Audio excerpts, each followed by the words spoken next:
All right, today we're going to become architects, but for language. We're going to break down exactly how great sentences are put together, from the most basic blocks all the way to some seriously powerful structures. And all starts with a kind of weird question.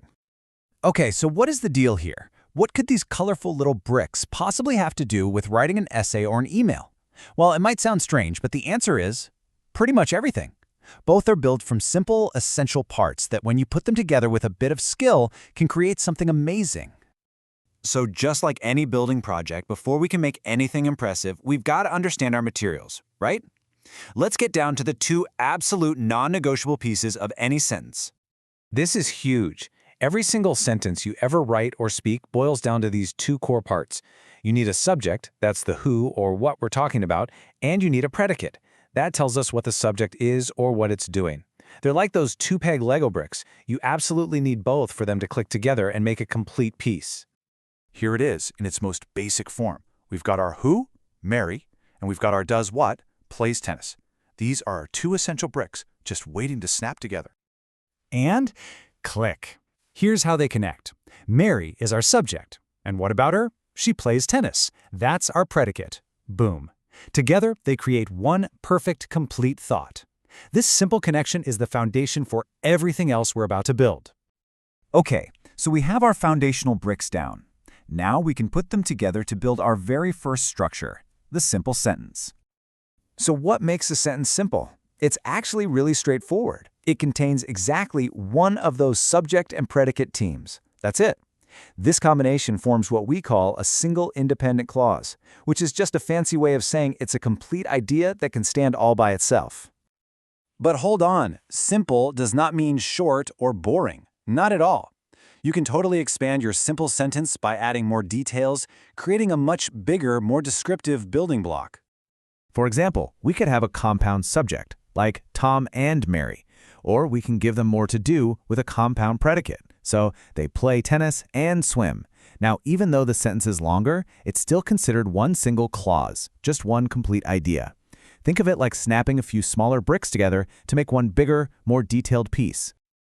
All right, we've mastered that single structure. Now it's time to get ambitious. Let's connect our finished creations together to build something even bigger and more impressive. This is where the real fun begins. A compound sentence is what you get when you take two, or even more, of those complete, standalone, simple sentences and join them together.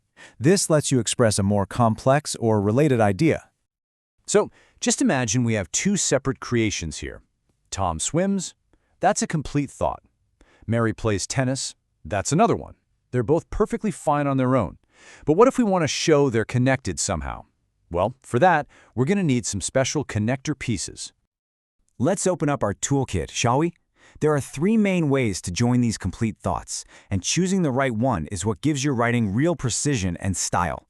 So our first and most common tool is the coordinating conjunction. And there's a super easy acronym to remember them, fanboys. Now listen up, because this rule is absolutely critical. You must place a comma right before the fanboys word when you use it to connect two complete sentences.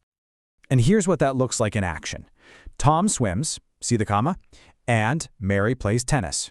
Two complete ideas, joined perfectly into one compound sentence. Easy, right? Okay, tool number 2 is a little bit fancier, a bit more formal. These are words like however, moreover, and therefore, but you have to pay very close attention to the punctuation here. The formula is always the same. Semicolon, the adverb, and then a comma. Let's take a look. Bob is handsome, semicolon. Moreover, comma, he is rich.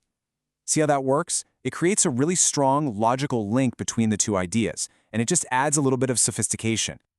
And our third tool is the elegant and powerful semicolon, all by itself. This is your go-to when you have two complete thoughts that are so closely connected in meaning that you don't even need a connecting word between them. They just belong together. Just look at how smoothly this works. Tom has benefited from his exercise program. He is slim and energetic. The second part is a direct result of the first. The semicolon creates the seamless and really sophisticated flow. So there we have it. We've seen the basic building blocks and the specialized tools you need to connect them. With this knowledge, you are now totally ready to be the architect of your own clear and powerful writing. Here's a quick summary of your toolkit. Think of it as your cheat sheet.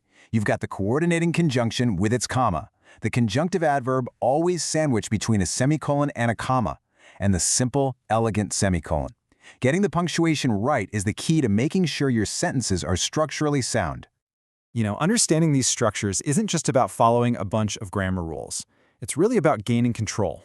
It gives you the power to change the rhythm of your writing and to guide your reader through your ideas with total clarity and purpose.